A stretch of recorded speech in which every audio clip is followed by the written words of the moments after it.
All right, and last but not least, the Jordan 40s. So these are coming out later this year. They also call these the XLs, so they're back to the Roman numerals. This merges retro soul and futuristic tech, celebrating the legacy of Jordan with subtle nods to every milestone Jordan shoe before it. So I'm sure if you go online, you go to the Nike or Jordan website, has all the Easter eggs or whatever you want to call it with the nods to the different milestone shoes. But what do you give these? I know we haven't seen these in person yet, but what do you give them?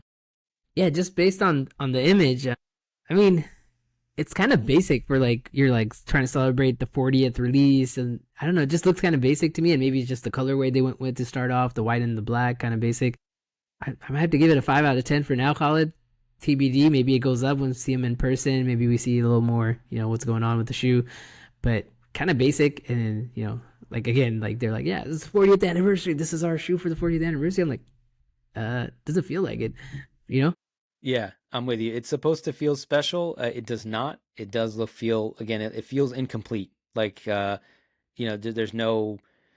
I don't know. I'm expecting a little bit more. Maybe some other shouts like the elephant print or the design from the eights or just something that screams like this is a Jordan shoe more so than just like a plain silhouette with a little bit of texturing on the tongue and the laces and stuff.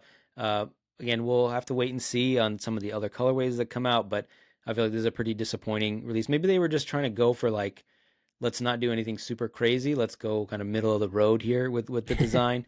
Maybe. But yeah, I'm with you like a five or 6 out of 10.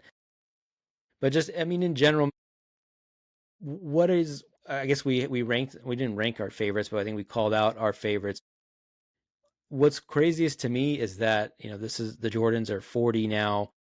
He hasn't played basketball in what 10 years now, 12 years now, maybe a little more than 20 that. years, When is his 20 last? years, Sorry, 20 20 years, years. What am I talking about? I'm thinking 20. Yeah. 2013. 20 years.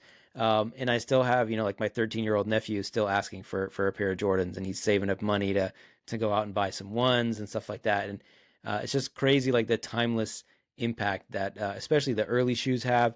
Do you think we'll ever see that ever again? I think it's hard. It's hard to, it's going to be hard because there's so many good players in the league and so many players like they're just signing shoe deals with Nike, and Nike kind of keeps churning them out and things like that. I mean, LeBron is kind of the only other player that came close to it in terms of his shoe game. Um, Steph with his Under Armour line, but like that's like I don't think we're gonna see this again. Like we're not gonna see this anymore, right? Like LeBron was it, Steph was it. After those guys, KD has a long Yeah, line with some Nike, Kyrie's maybe right? throw 'em in there, Kyrie, Kyrie kind of yeah, Kyrie got maybe. dropped off, yeah.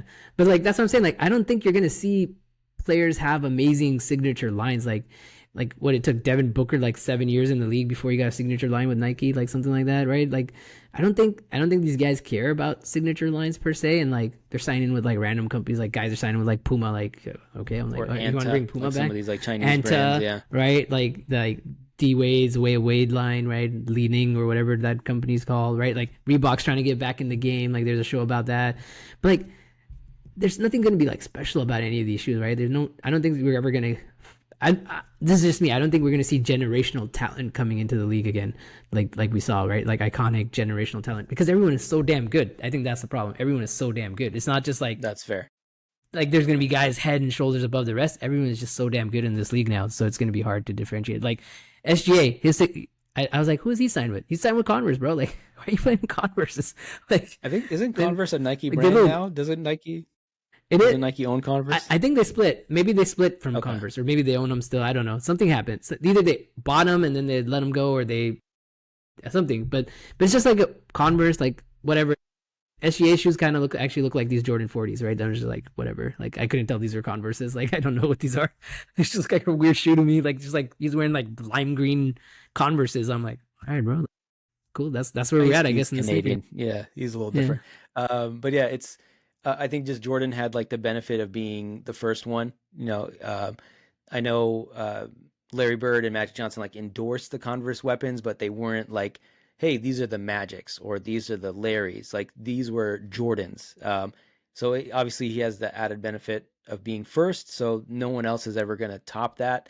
Um, I do still think that like it is like a rite of passage for you to get a signature shoe, especially from like these big companies, like getting a, Li Ning or Anta or, these Chinese brands, whatever. It's not that big of a deal. Even Puma, like I see the Mellows all the time at Ross, and they're these crazy colorways, which I guess, tracks because he's a weird dude. But I still think it's like you've made it as a player when you get a Nike or Adidas signature shoe. So like the new generation, even like the WNBA, like Aja Wilson, Sabrina has her line.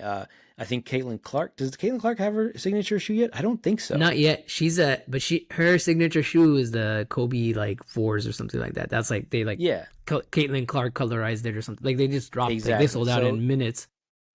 yeah, even like the most popular, women's basketball player of all time, so far has still does not have a signature shoe yet. So I think like once you get to that point, it's like, okay, you're maybe not even a superstar yet, but you are marketable enough and enough of a big name where again you've crossed into like another territory of stardom. So it'll never get back to this cultural like moment, but it still matters to have a signature shoe, and obviously that's because For of sure. Jordan and Nike. 100%. This was 100%. fun, man. This was a little bit different. Hope you guys appreciated it. It's a little more visual. So that's why we upload the video podcast to Spotify now too, so you can keep along, keep up with us as we're sliding through these shoes. And of course, if you're watching on YouTube or anywhere else, you definitely got a look at the shoes as we talked about them. And I use my mouse to point out a couple different designs and things like that. So make sure you hit that like and subscribe button wherever you're watching or listening. We appreciate you guys. Thanks, Sulman. Appreciate you, man. Peace.